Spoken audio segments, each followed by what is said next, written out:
Hi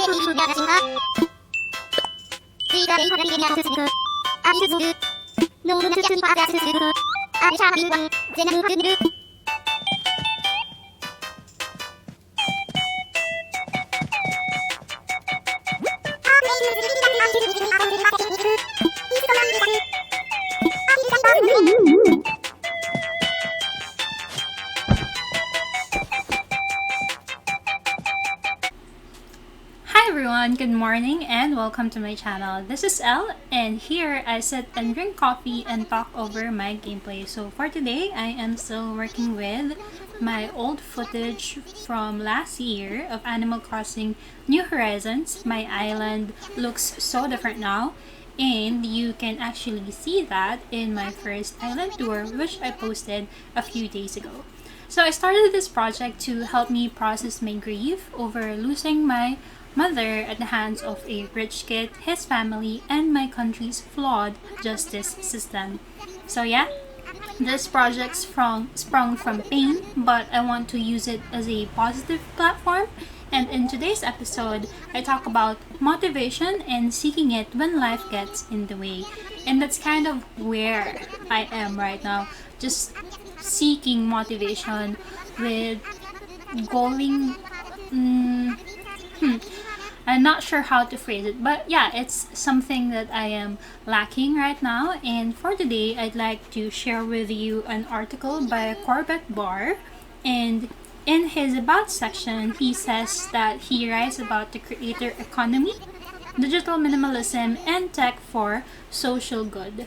So recently, he started to refocus on writing and reevaluating his digital self. And I can kind of relate to that. I've really been more of the down low wallpaper type, fly on the wallpaper type of personality digitally, and I don't really post much about anything about me in real life. But recently, especially with the global pandemic that's going on in the real world, I've found myself being more and more active online, and it's actually been good for me. You know, being able to connect to people, even to strangers during this time, it really keeps us human, keeps us alive, you know. I've always been an introvert, but every once in a while you just need that social contact. Being by yourself all of the time is not very good for anyone's mental well-being. Unless you're really that type of person who really flourishes in their solitude, then I applaud you for that. So yeah, wow, kind of trailed off somewhere there, but yes, I'm actually thinking of writing these episodes beforehand in the future. I think it will help me so that I don't just trail off. Sometimes I have thoughts here and there, and I just lose my trail. It's more like, okay, which one am I supposed to say? I monitor everything that I want to say, and I end up just pausing to think, you know, so it's not that great, right? I've learned that from radio. I volunteered for a radio station for a year in the past. It was voluntary work because it was for church broadcasts. So there's that. And that was one of the first things that they taught us. Dead air is never good. You know, no. Yeah, you know what I mean. You get what I mean.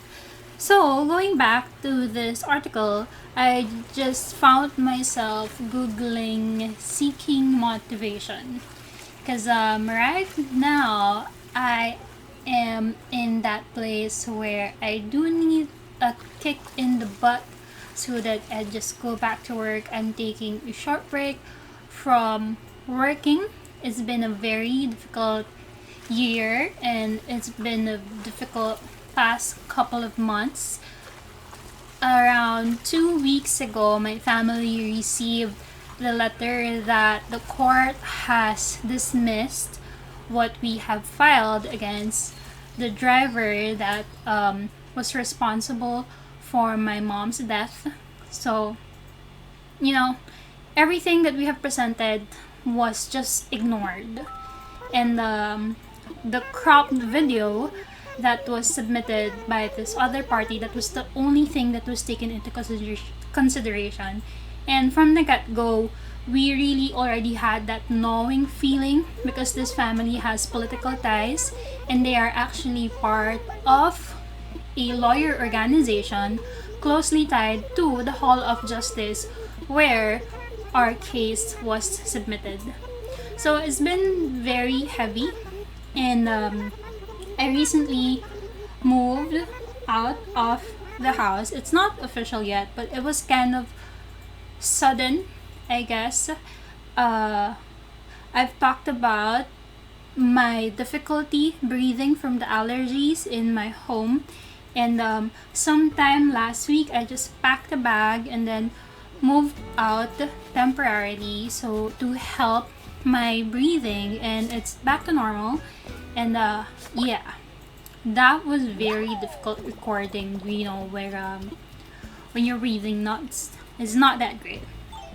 But recently my breathing is very fine, so that's great for everyone. So going back to the topic at hand, this article is called Needs Some Motivation? Read this immediately.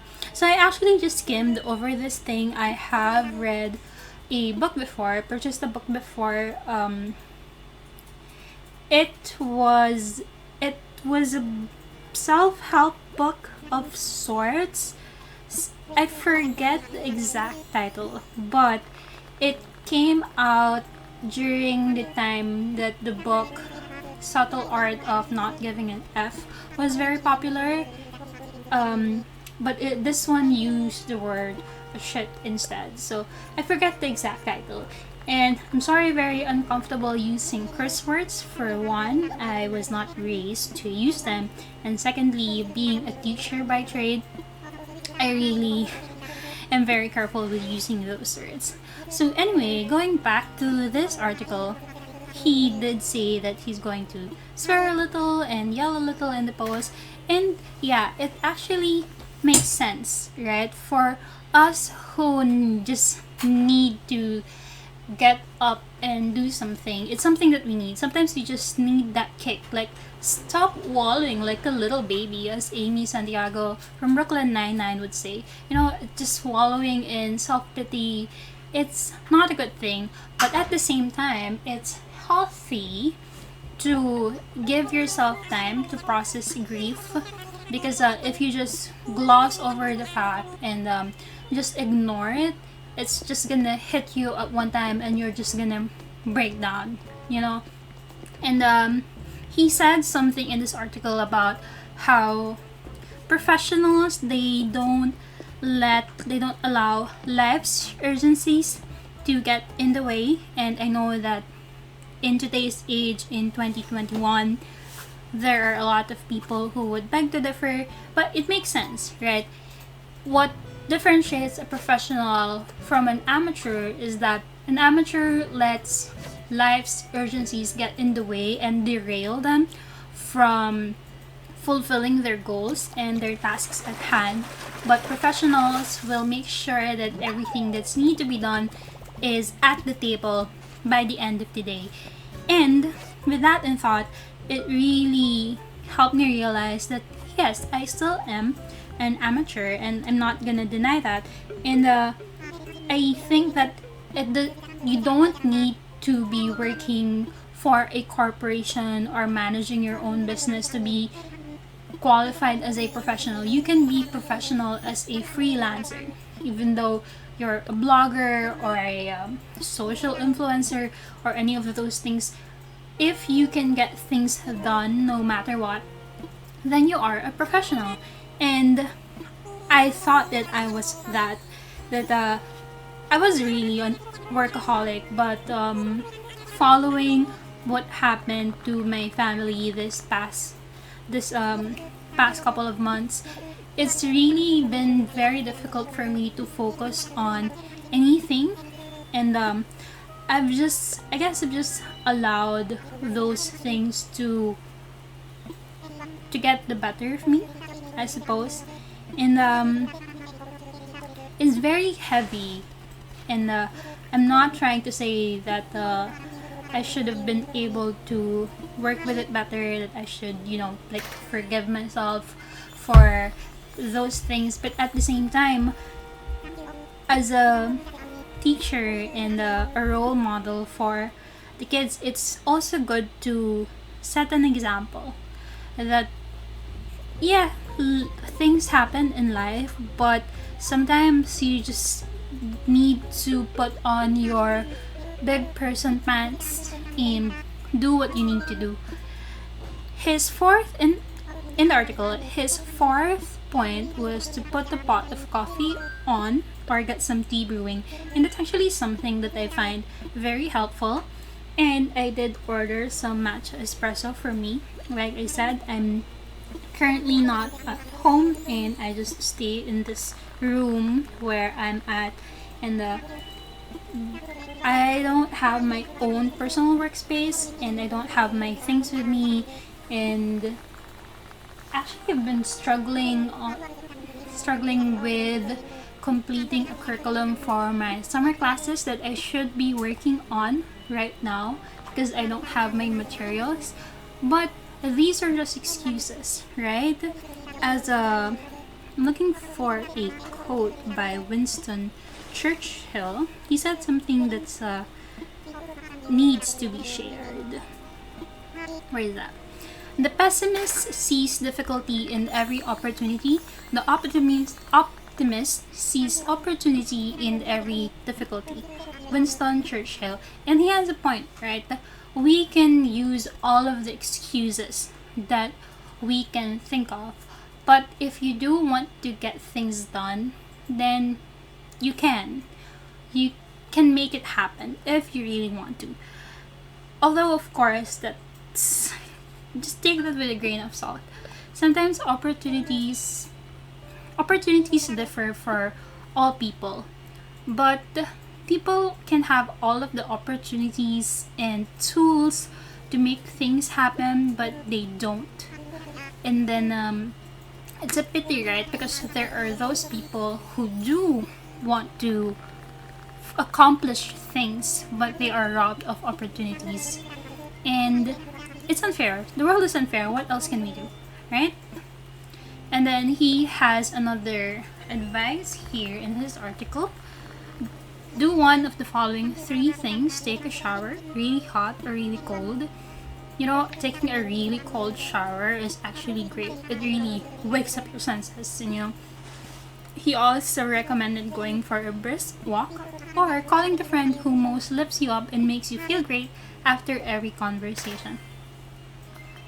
Interesting. I guess I don't really have a friend who I call just for pep talk. I do have friends that I talk to when I need to talk some things over, but I don't really have a default friend that we call that I call every single time. And it's also here. It says if you're around people right now, go tell one of them how much you appreciate him or her. This I think is very helpful. In a company that I worked for before, one of the things that the company was big on was gratitude. It's important to appreciate the things that you should be grateful for and to recognize them. I think that one of the things that rob us of joy at times is closing our eyes to the things that are good in our life. We should still appreciate the things that are good and great. And yes, I am talking to myself because that's something that I need to hear. And if you normally sit down to work, stand up. This one is actually true, scientifically true. And did you know that a study in 2016 found that call center employees with sit-stand desks were 46% more productive than their colleagues who sat in the office? And I do find it helpful when I get a good exercise, especially prior to the quarantine and the lockdowns left and right. I would hit the gym at the end of the day and I'd go home past 10 p.m. You know, I'll be done with work around 9 p.m. Between 8:30 to 9 p.m. That is when I will clock out, quote and quote, and then I'd go to a gym nearby, hit the treadmill, do some stretches, etc. etc. I don't lift, and then take a cold shower.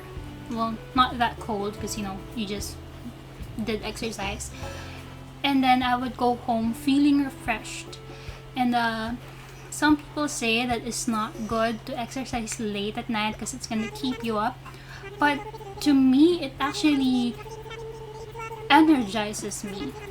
After a long, tiring day teaching for hours and hours, and I was teaching for hours back to back without lunch break before the past 4 years, and ending your day with a time at the gym, it was really great and it helped me. Physical exercise is linked to our emotional health, so if you don't exercise, I encourage you to find some time to do so. Whatever exercise works for you, there are a lot of options. And of course, switching off social media, it helps, right? Sometimes you just need to detoxify, I guess. Actually, I did this before. I mentioned that I've been online a lot. I've been active online a lot recently, and sometimes you just have to step away, and I would just turn off my phone and my computer, and actually got in trouble with my partner for that because he did not appreciate me suddenly disappearing and ignoring his messages. And of course, put on your favorite music. That with a good shower is very, very helpful. So I have been rambling on for more than 16 minutes now. That's longer than how much I intend my sentence wasn't phrased correctly, but it's longer than what I intend my episodes to be. I do hope that I will be more consistent with posting again. I had no Wi-Fi for more than a week last week, but now I'm back. My partner ordered me a desk so that I can work, and that's awesome, right? So a little shout out to him. I appreciate you so much. So this is Elle. Thank you so much for hanging out with me today. I appreciate you all so much. Bye!